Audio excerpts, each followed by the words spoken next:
오늘 말씀은 요한복음 11장 45절부터 57절까지입니다. 요한복음 11장 45절부터 57절입니다. 마리아에게 와서 예수께서 하신 일을 본 많은 유대인이 그를 믿었으나 그 중에 어떤 자는 바리새인들에게 가서 예수께서 하신 일을 알리니라. 이에 대제사장들과 바리새인들이 공회를 모으고 이르되, 이 사람이 많은 표적을 행하니 우리가 어떻게 하겠느냐? 만일 그를 이대로 두면 모든 사람이 그를 믿을 것이요, 그리고 로마인들이 와서 우리 땅과 민족을 빼앗아 가리라. 그 중에 한 사람 그의 대제사장인 가야바가 그들에게 말하되, 너희가 아무것도 알지 못하는도다. 한 사람이 백성을 위하여 죽어서 온 민족이 망하지 않게 되는 것이 너희에게 유익한 줄을 생각하지 아니하는도다. 이 말은 스스로 함이 아니요 그의 대제사장이므로 예수께서 그 민족을 위하시고 또 그 민족만 위할 뿐 아니라 흩어진 하나님의 자녀를 모아 하나가 되게 하기 위하여 죽으실 것을 미리 말함이로라. 이날부터는 그들이 예수를 죽이려고 모의하니라. 그러므로 예수께서 다시 유대인 가운데 드러나게 다니지 아니하시고 거기를 떠나 빈들 가까운 곳인 에브라임이라는 동네에 가서 제자들과 함께 거기 머무르시니라.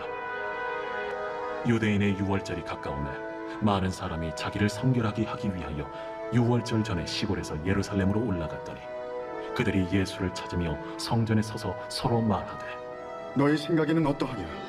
그가 명절에 오지 아니하겠느냐? 이는 대제사장들과 바리새인들이 누구든지 예수 있는 곳을 알거든 신고하여 잡게 하라 명령하였음이로라. 아멘.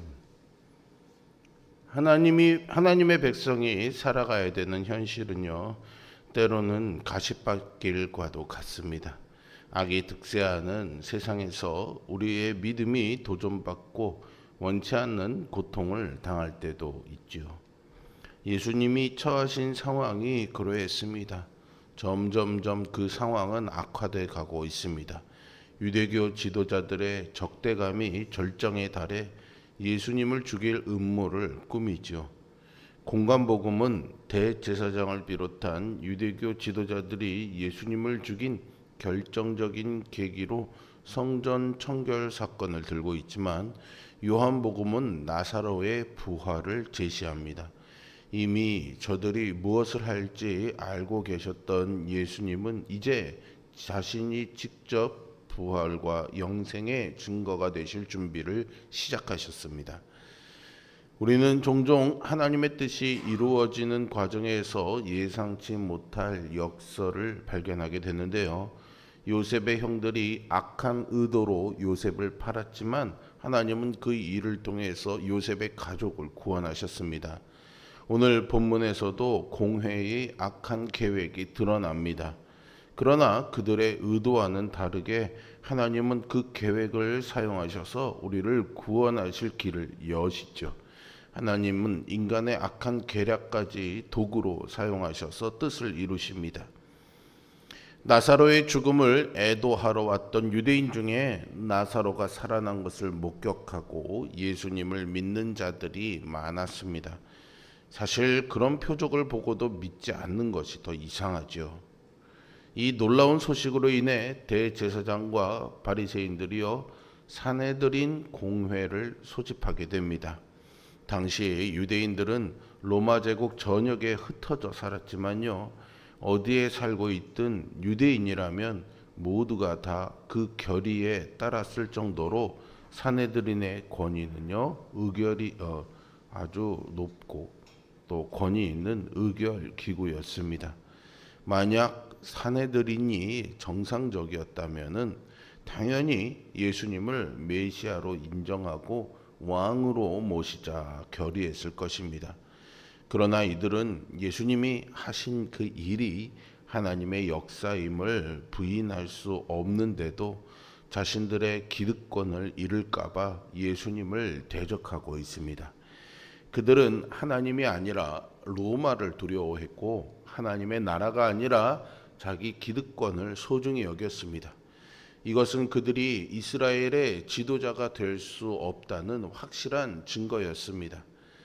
요한복음에는 하나님이 사람들의 무지한 말을 사용해서 당신의 뜻을 보여주시는 모습이 자주 나타나는데요. 대제사장 가야바의 말 역시 그렇게 사용되어지고 있습니다.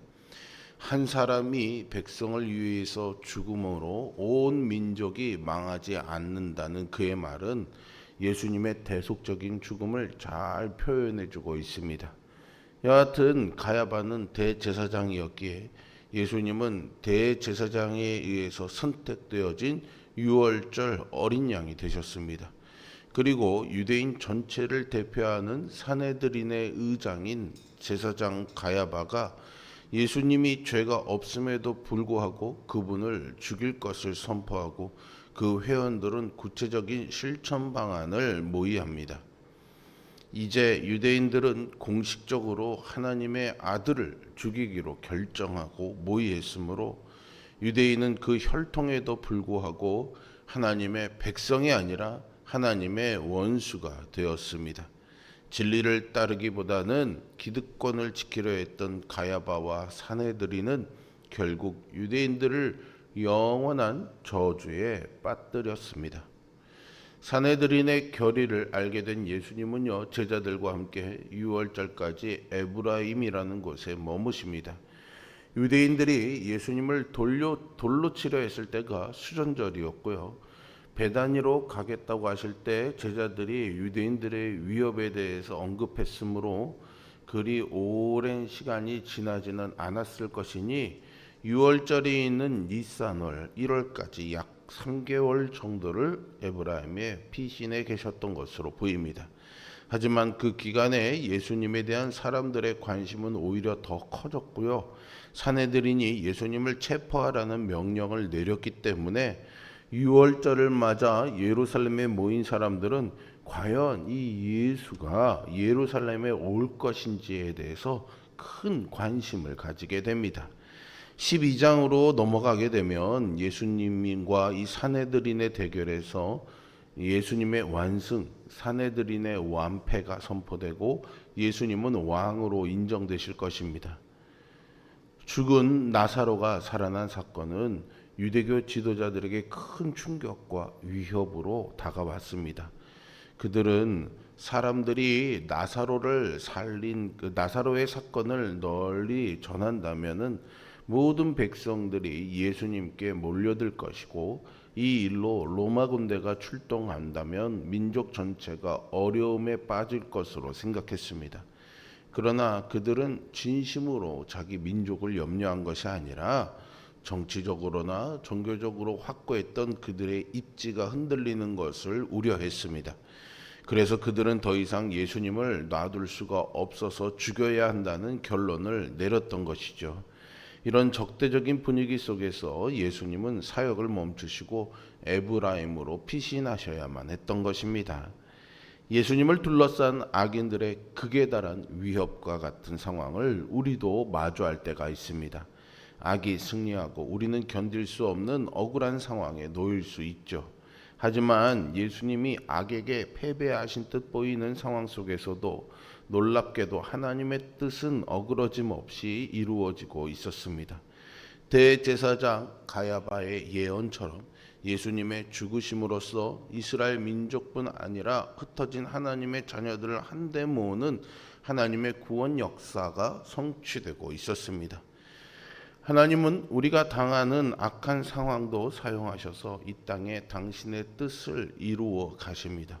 그러므로 선을 이루시는 하나님을 믿음의 눈을 열어 바라보십시오. 이 믿음으로 무장할 때 우리가 온갖 역경을 이겨낼 수 있고 모든 악과 맞서 싸울 수 있으며 마침내 승리를 얻게 될 것을 믿습니다. 악이 판치는 세상에서 때로는 우리가 무력감을 느낄 때가 있죠. 우리가 하나님의 뜻에 순종하며 선하게 살려고 애를 써도 악한 세상은 변하지 않고 오히려 악한 세상의 힘은 강해 보이고 우리를 압도한다고 느낄 때가 많습니다. 예수님도 유대교 지도자들의 위협과 살기 때문에 공개적인 사역을 멈추시고 에브라임으로 피하셔서 제자들과 시간을 보내셔야만 했습니다. 이러한 상황은 유대교 지도자들의 승리요 예수님의 패배처럼 보입니다. 그러나 예수님은 하나님이 정하신 때 당신의 목숨을 내어 놓으시기까지 하나님의 뜻에 순종하심으로 우리를 위한 구원의 길을 여셨습니다. 무력해 보이신 예수님이 결국 진정한 승리를 성취하셨음을 잊지 마십시오. 하지만 우리 주변에 압박에 너무 어려움을 겪고 종종 무너지는 경우들을 보게 됩니다. 남유다는 주변 나라들로부터 끊임없는 압박을 받는 상황에서 하나님을 의지하고 하나님 편에 서는 대신에 우상과 강대국에 의존하다가 결국에는 바벨론에 멸망당하게 되죠. 사람들 눈에 합리적으로 보인 선택이 나라를 멸망시키는 방아쇠가 된 것입니다. 다윗과 골리앗의 싸움을 한번 생각해 보십시오. 하나님은 거인 골리앗보다 왜소한 다윗에게 승리를 주셨습니다. 하나님은 당신 편에 서는 자를 보호하시고 그를 위해서 대신 싸워 주십니다. 그러므로 인생에서 위기를 맞을 때 하나님 편에 서서 하나님의 뜻을 따라 살기로 결심해야 하겠습니다. 그런 자에게 하나님이 참된 승리를 허락해 주실 줄로 믿습니다. 우리를 둘러싼 열악한 상황은요, 우리를 낙심시키고 당황스럽게 만들 수 있습니다. 하지만 우리는 어떤 순간에도 모든 것이 합력해 선을 이루게 하시는 하나님의 주권과 능력을 믿어야 합니다. 항상 하나님의 편에 서고 하나님의 뜻에 순복해야 합니다. 하나님은 믿음으로 당신 편에 선 우리를 보호하시고 우리에게 최후 승리를 주실 것입니다. 하나님은 대제사장 가야바의 언사까지 사용하셔서 당신의 섭리를 이루셨죠. 힘과 권세가 있는 사람들이 세상을 좌우하는 것 같지만 모든 것은 하나님의 섭리 아래 있습니다. 이를 믿을 때 우리는 눈에 보이는 현상에 흔들리지 않고 주님의 제자로서의 길을 담대하게 걸어갈 수 있습니다. 하나님의 주권적 섭리는 인간의 악한 의도마저 선한 계획을 이루는 도구로 사용하심을 믿습니다. 우리는 이러한 하나님의 주권을 인정하고 깊이 신뢰해야 할 것입니다. 우리는 하나님의 뜻에 순종하며 그 하나님의 계획에 동참해야 합니다. 우리의 이러한 순종이 하나님의 영광을 드러내고 생명을 살리는 일에 귀하게 쓰임받을 수 있기를 주님의 이름으로 축복합니다. 기도하겠습니다.